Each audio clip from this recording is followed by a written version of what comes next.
மனசுக்கும் எடுத்த மனசுக்கும் கொடுத்த மனசுக்கும் எடுத்த மனசுக்கும் கேள்வி என்ன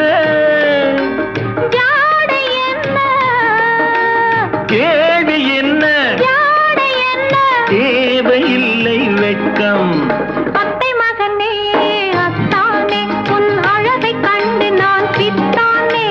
செந்தல் அடிக்கும் தோட்டத்திலே நான் பூத்திருக்கும் முல்லை கொத்தானே ஆஹ சக்கரை கட்டி ராஜாத்தி என் மனச வச்சுக்கோ காப்பாத்தி சந்தன கட்டி மேனியிலே நான் சாஞ்சுக்கவா சொல்லு மக